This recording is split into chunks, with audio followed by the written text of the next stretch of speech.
views and opinions expressed do not necessarily reflect those of Access Fort Wayne, the Allen County Public Library, or any other supporting groups. If you'd like to produce a show, call us at 260-421-1250.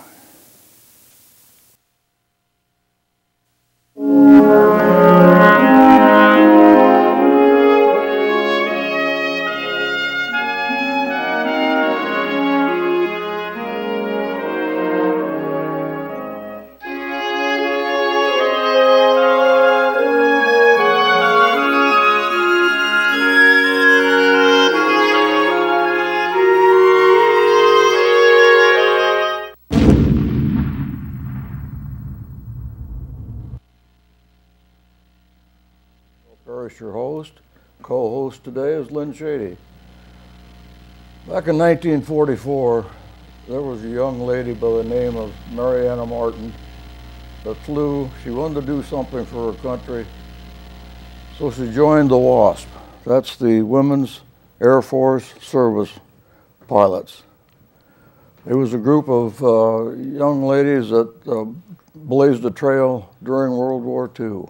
Today it's my honor to introduce this young lady to you. Welcome to the show, Marty. Thank you. Today she goes by the name of Marty Wyall. Wyall, Marty Wyall. Wyall. Yes. Okay. And also sitting in today is Bernie Havens. He's a veteran of the Coast Guard during World War II. And Lynn, I want to thank you for sitting in for Bud today. Bud's off sick. Okay, great to do it. Do my best. Marty, I see you got a gold medal sitting there on the table. You want to explain what that is? The Congress decided to award the gold medal almost posthumously because it took 66 years for Congress to really realize that the WASP were part of the military. All the women veterans that were in the other parts of the service, the waves and the spars and the WACs, they all had to be approved by Congress. Well, Congress never approved our bill because that generation did not think that women should be given jobs that men were supposed to do. And we had to prove ourselves.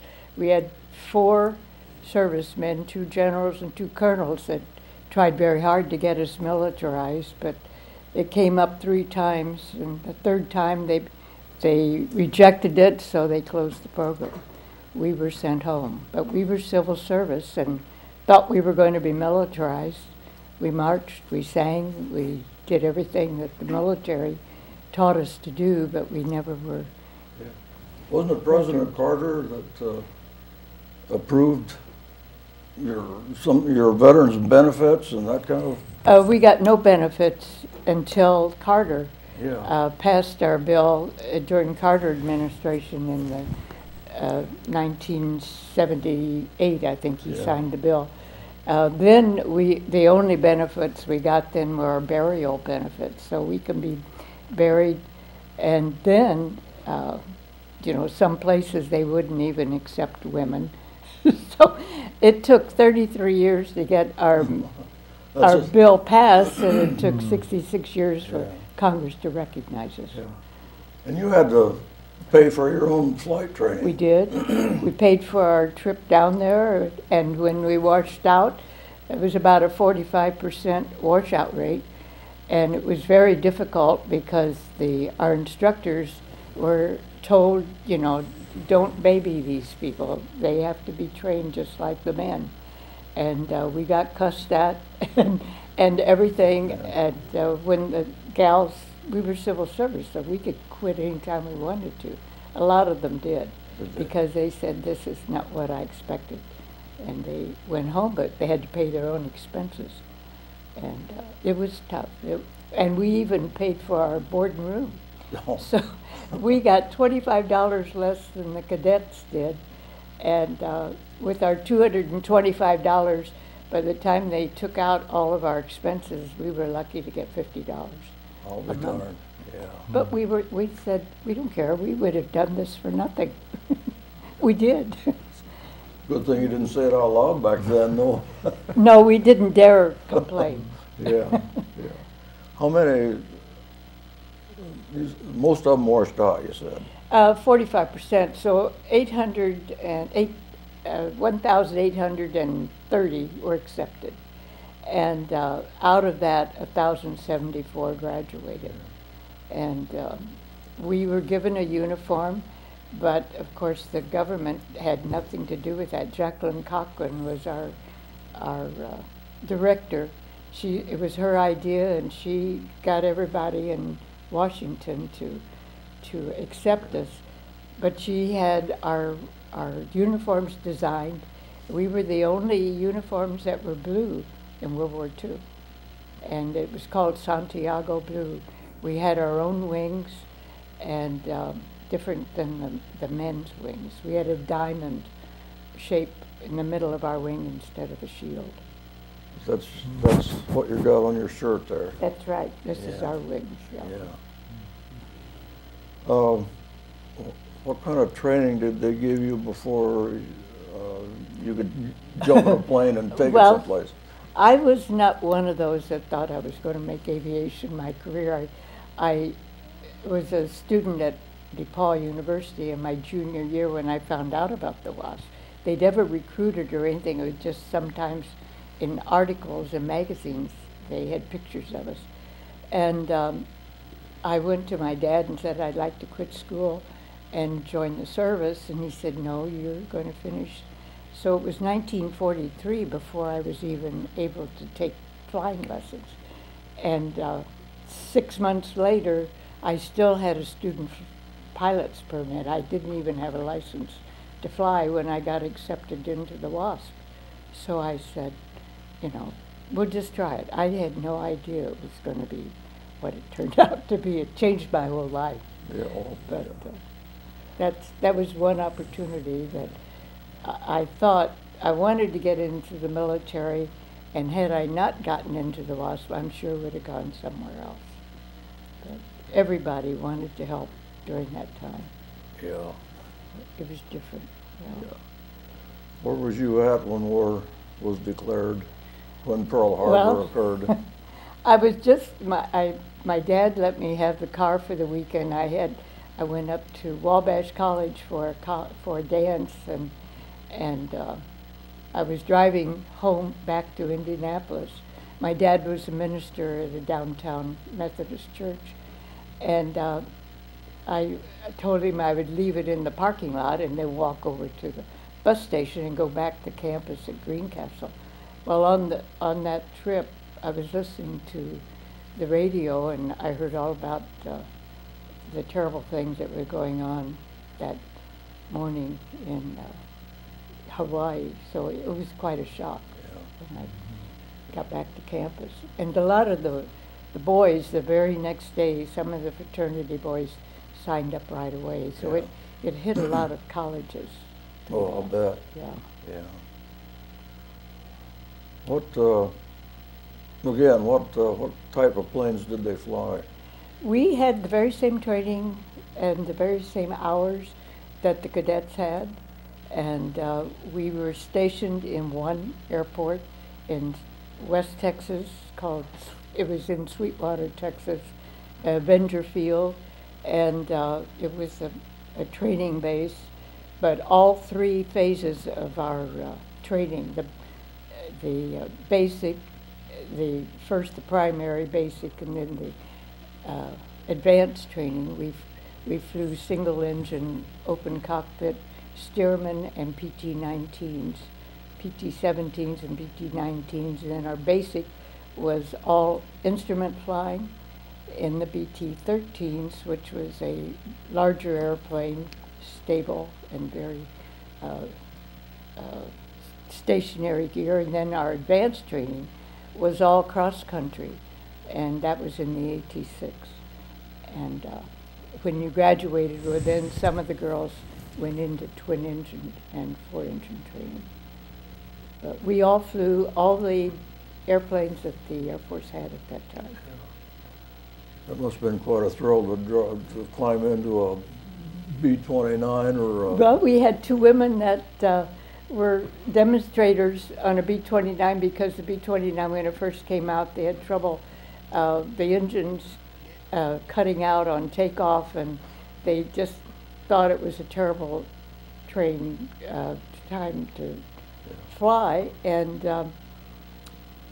Colonel Tibbets, the one that dropped the bomb, he said he wanted 2 WASPs. He trained these 2 gals. They went to every B-29 base in the United States, demonstrated that the women could do everything, even fly on one engine to get it down. And he proved the fact that it's not the plane that you'd be afraid of, it's your training, that you just got to read the manual. So we were very well trained. I think we were probably better trained in many ways than anyone else. I met a gentleman a few years ago that flew a B-29 over Japan. I think he had 38 missions. Wow. I says, how old were you when you flew that? And he says, well, when I started, I wasn't old enough to buy a beer yet. I know. Well, there were a lot of 18, 19-year-old pilots. Yeah. And I think that the Air Force proved the fact that the younger you are, the less bad habits you have. If you have a lot of time, many times you have bad habits and they're hard to break. So they discovered that in the WASP. They first started out with older women that had a lot of horsepower ratings and a lot of hours, and discovered that it was easier to take somebody that didn't know anything and train them the military way. And we were easier trained. That's why younger men fight a war too, because they don't they don't know any better. I know, and they're full of vigor and a lot of energy. They just do everything. Yeah. When's the last time you flew? I had an air taxi certificate at Bearfield, and I was the only woman that had a certificate, so I did a lot of corporate flying in my little 180, 82. It was a 4-place single engine. So I did a lot of freight and passenger flying. Oh, okay. But I discovered after about age 65, you weren't as sharp as you used to be, and you know, I thought I just better fold my wings here.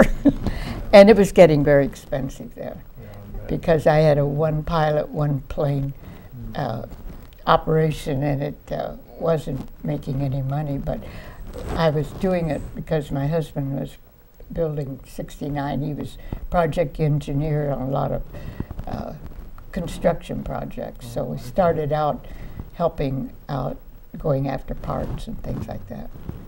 On Interstate 69, yes, he had a lot of Interstate 69. He was project engineer for 2 different companies during that time. Yeah. Now, did you ever take part in the Powder Puff Derby? Yes, I went with Margaret Ringenberg as her co-pilot, and I hadn't been in an airplane for 11 years because I married one of my students after World War II, and we had, you know, family, and we moved up here from Indianapolis in 1949, and I was Margaret's babysitter. Every time she took a trip or something, she'd drop her 2 children off at my house. Well, one day she came over about 9 o'clock in the morning and said, "Marty, how would you like to go to California?"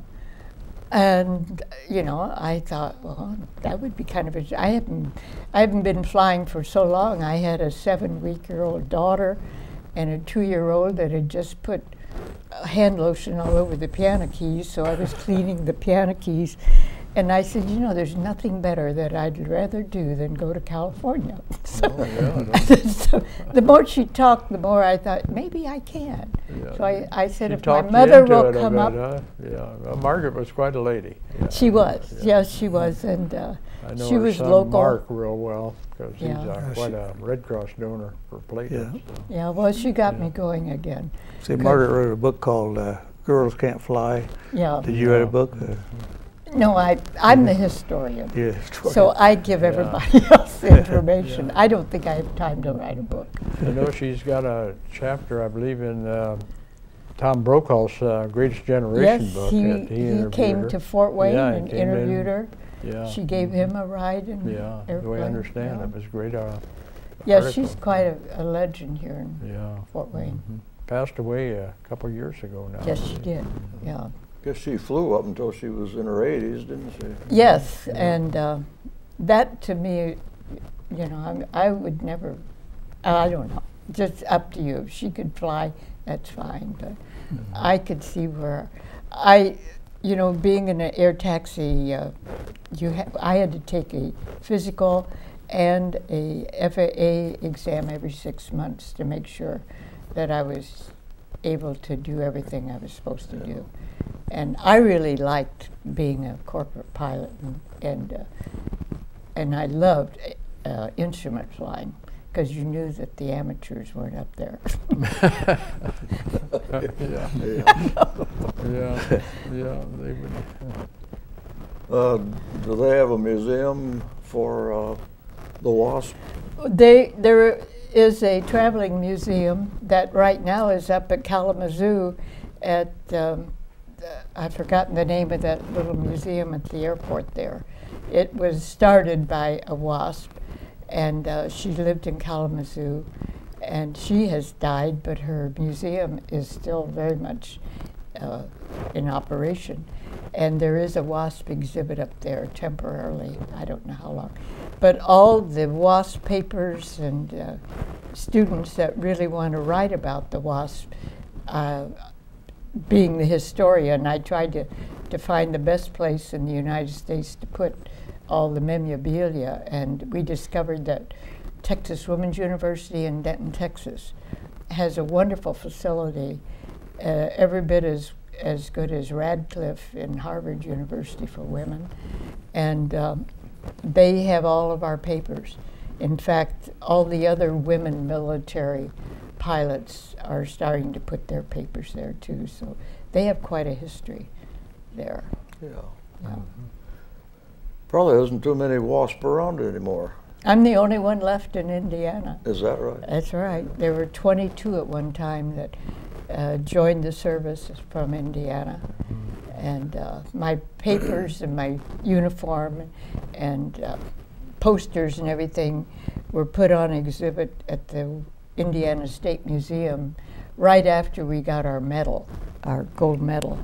And they wanted me, and I said, I want to keep it for at least 4 weeks before I let it go, because they kept it for 18 months. So I just got it back about a month ago. Yes. Did any of the WASP lose their lives in training or? Yes. We had 38 women that were killed, and we had 38 women that were disastrously injured. A lot of them never recovered. And of course, being civil service employees, we were not militarized yet. The parents had to pay for the funeral.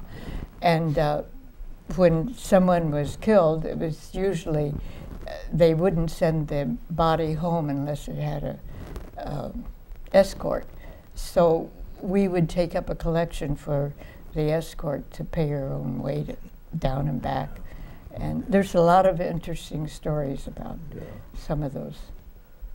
Did you have any close calls? Only one, when I just did something stupid. I tried to loop a basic airplane, and it doesn't work. It was, and luckily we had just had a lot of aerobatic training in the AT-6 before we transitioned to basic training, and they kept saying, you know, this is not an aerobatic airplane. It's got too many gyro instruments that will be ruined if you try to do something. But I was in the very last class, so I thought, you know, they're not going to use this airplane again. I had all my hours, and I was just putting in more hours until the phase we were going into the advanced phase. So I tried to loop it, and you can't loop it. It did a whip stall, which meant that when I got right up, ready to go over the top, the engine stopped and propeller became very quiet.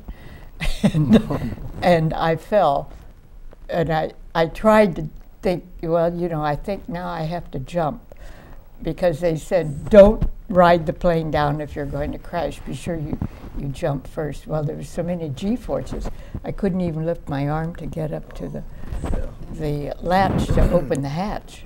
So I rode it out, and all of a sudden it started wallowing, and then it started going this way, and I started the engine. I flew around a while to kind of calm down. But that was very, very stupid. Yeah. You just don't do something unless you know you're able to. How did some of them lose their lives? A lot of it, they think might have been sabotage, because we had one instance where 3 BT-13s from the same base were being shipped to different parts of the United States, and all 3 crashed at about the same day. And it looked like it was something that was probably in the gas tank. And a BT-13 is a nice, stable airplane, but it doesn't have much, you know, help when you're having problems. Is that a 2-engine plane? It's a single engine. Single? Yeah, and it's about 450 horsepower engine. And it has 2 seats. Would that be a kind of like a fighter class? Or? No, no, no, it's a trainer. Just a You see, there you have trainers, fighters, and bombers, and then your utility aircraft. So these were all trainers that were in our training. Yeah. So the WASP would what, take a plane from the factory and yes, deliver it? There were really 2 units that the WASP were stationed in, either the training command or the ferrying command. And the first early classes were mostly used for ferrying. And by the time they had 18 classes, 8 in 1943 and 10 in 1944. And because I was so late getting started, I was actually trained in the very last class. That was because Congress didn't pass their bill, and they closed the program about 12 days after I graduated. So I didn't get to do much, actually, except just my training. But we were the younger ones, so we hang in there longer. I can imagine, you know, after 9/11, it seemed like everybody was gung-ho to join the service. I can imagine in World War II. I was only, what, 9 years old then, something like that. I know, and most of the college kids, you know, a lot of the guys in my class almost either signed up later or I think DePaul University, we had 2 Navy units, the V-12 and the V-5 program, and they marched down the street. That's when I realized that there is a war going on, and that yeah, everybody pitched in to everybody wanted to help out. Yeah.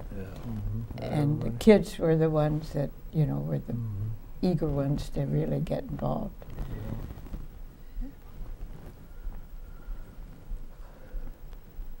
You, I take it you knew Margaret Ringenberger then? Yes. Ringenberg, real well. Yeah, did you know her when you was in? No, she was ahead of me, and she was in the ferrying command, and spent most of her time in Delaware ferrying, mostly primary aircraft. And but the earlier classes that were in the ferrying command, they ended up flying factory to field. Especially the one that was in Long Island. They were flying P-47s and P-51s.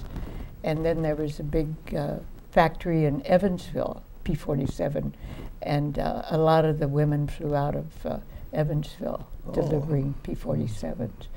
And they went all over the United States. Yeah, none of them flew overseas, though, did they? None, no.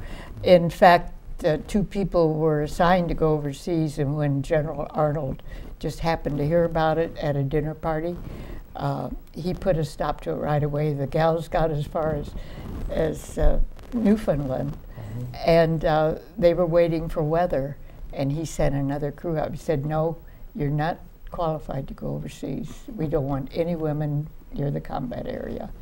So we were all, and they were WAFs. They were the ones that were the beginning gals that were ferrying only. You know.